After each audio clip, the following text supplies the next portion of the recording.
नमस्कार, जय हिंद दोस्तों। हम लोग बात करेंगे यूकेपीएससी मुख्य परीक्षा 2021 के लिए सर्वनाम का। हिंदी का हम लोग अध्ययन कर रहे थे और हिंदी के अंतर्गत आज का जो टॉपिक है वह है सर्वनाम। इसका हम लोग अध्ययन करेंगे। एक महत्वपूर्ण टॉपिक है जहाँ से 2 नंबर या 3 नंबर में प्रश्न आ सकता है मुख्य परीक्षा में। बाकी अन्य परीक्षाओं की बात करें तो सर्वनाम सभी वनडे परीक्षाओं में पूछा जाता रहता है, चाहे वह उत्तर प्रदेश का कोई एग्जाम हो, चाहे उत्तराखंड का कोई एग्जाम हो। सीधे हम लोग बात करते हैं, सर्वनाम की परिभाषा देखेंगे। उससे पहले एक बात कहना चाहेंगे, जो भी चैनल पर पहली बार आए हों वीडियो को पूरा देखें, वीडियो पसंद आए तो लाइक करें और आपसे अनुरोध है चैनल को सब्सक्राइब जरूर करें। सीधे हम लोग बात करते हैं सर्वनाम की परिभाषा पे। जिन शब्दों का प्रयोग संज्ञा के स्थान पर किया जाता है उन्हें सर्वनाम कहते हैं। यूकेपीएससी में अगर आपको 200 प्लस नंबर लाना है, अपर पीसीएस की बात कर रहा हूँ 300 में, तो समझ लीजिए इन सभी टॉपिक से 2-2 नंबर जो प्रश्न आएंगे उनको आपको एक भी गलत नहीं करना है। और सारे हाथ से लिखे हुए नोट्स हैं, किसी बुक में आपको उसका निचोड़ जानने के लिए समय खराब करने की आवश्यकता नहीं है। सिर्फ यहाँ से आप रिवीजन कर लीजिए। पीडीएफ आपको मिल जाएगा @TechIAS आप सर्च करेंगे टेलीग्राम पे, यहाँ पे आपको पीडीएफ मिल जाएगी। एक बार पीडीएफ पढ़ लीजिए, 1 से 2-2 पेज के सब हैं, आपका सब तैयार हो जाएगा। खासकर अंग्रेजी माध्यम विद्यार्थी बहुत ध्यान देंगे क्योंकि 105 नंबर तो आपको लाना ही लाना है।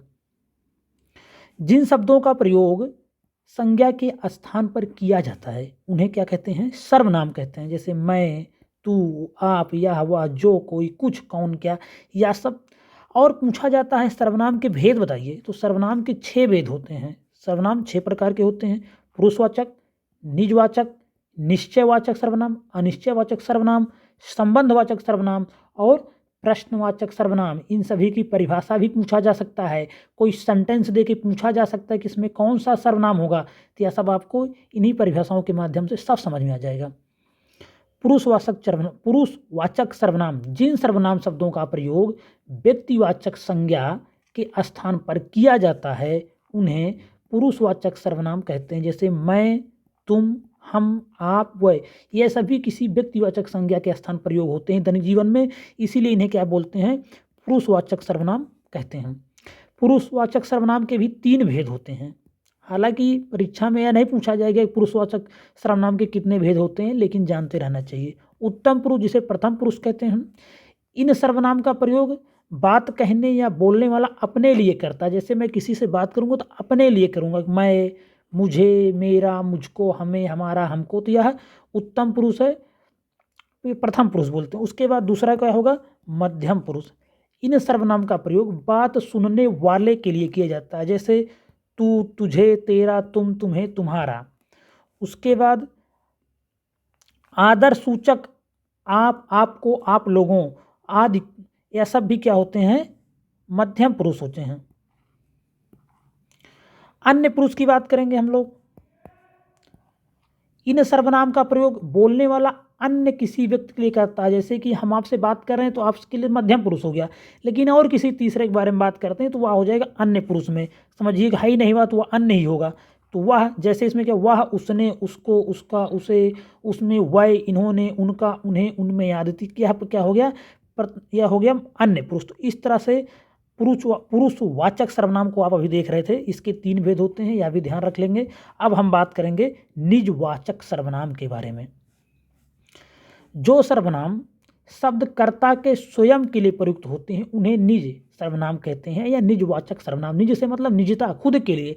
जो सर्वनाम शब्द कर्ता स्वयं के लिए प्रयोग करता है उन्हें निजवाचक सर्वनाम कहते हैं। जैसे स्वयं, आप ही, खुद ही, अपने आप। उदाहरण, उसने अपने आप को बर्बाद कर लिया, मैं खुद फोन कर लूँगा। इन दोनों में क्या है? निजवाचक सर्वनाम है। यह अपने आप के लिए कुछ ना कुछ कह रहा, अपने आप को बर्बाद किया है, खुद फोन कर लेगा। अब हम बात करेंगे निश्चयवाचक सर्वनाम।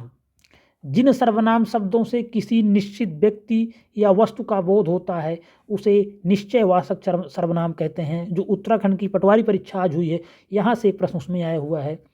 जैसे यह, वाह, ए, वह, यह मेरी घड़ी है। इसमें निश्चय ही बात कर रहा है कि यह मेरी घड़ी, उसमें कोई शक शुबा नहीं है। वह एक लड़का है तो लड़का ही रहेगा, लड़की नहीं हो जाएगी। सब कुछ निश्चय है, वही होता है निश्चयवाचक सर्वनाम। अब हम बात करेंगे अनिश्चयवाचक सर्वनाम के बारे में।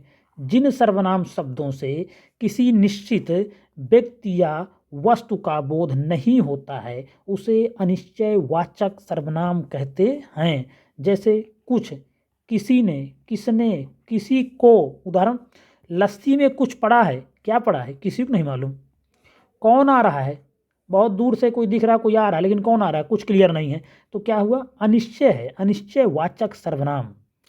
सब कुछ देखिए, एक चीज़ यार आप अच्छे जान लीजिए, जो भी इसको देख रहे हैं, कि सब चीज़ें एकदम शब्दों से ही तालमेल करके हैं। बस आप है कि अगर आप कम पढ़े हैं, लैक ऑफ कॉन्फिडेंस है, तो आप गलत कर जाएंगे। बाकी सब आसान है, 1 से 2 बार पढ़े रहेंगे तो बहुत अच्छे से हो जाएगा। और आपको बुक में 10, किसी बुक में आप जाएंगे सर्वनाम 5-6 पेज में दिया हुआ है, इस पीडीएफ में आपको सिर्फ 2 पेज में आपको मिल जा रहा है। यही 2 पेज पढ़िए, 6 पेज पढ़ने का समय नहीं। 28 जनवरी बहुत नज़दीक है, अन्य सब्जेक्टों पर ही फोकस करना है। इसका पीडीएफ आपको मिल जाएगी, एक बार फिर से बता दे रहा हूँ, TechIAS सर्च करना है टेलीग्राम पे, यहाँ पे आपको मिल जाएगा पीडीएफ। आपसे अनुरोध है चैनल को सब्सक्राइब भी जरूर करें।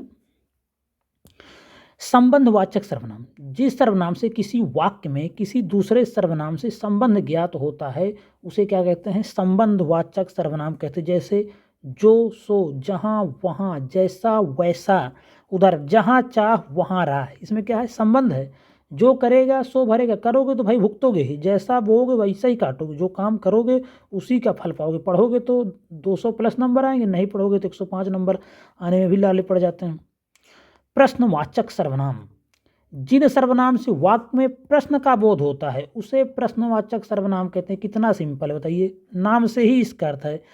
कौन, कहाँ, क्या, कैसे। उदाहरण देखिए, रमेश क्या खा रहा है, प्रश्नवाचक।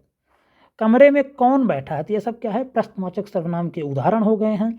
तो आपको जो इसमें मेन ध्यान देना है कि सर्वनाम के 6 भेद होते हैं, उन 6 को आपको याद कर लेना है। ये भी पूछा जा सकता है। तो 6 भेद होते हैं और परिभाषा। तो प्रश्नवाचक सर्वनाम हो गया, संबंधवाचक हो गया, अनिश्चयवाचक हो गया, निश्चयवाचक हो गया, निजवाचक हो गया, और पुरुषवाचक सर्वनाम हो गया। यही 6 भेद थे। और सर्वनाम की परिभाषा है, जिन शब्दों का प्रयोग संज्ञा के स्थान पर किया जाता है वही सर्वनाम है। तो इस तरह से वीडियो भी समाप्त होता है। आपसे अनुरोध है, वीडियो अगर आपको पसंद है तो लाइक करें और चैनल को सब्सक्राइब जरूर करें। धन्यवाद।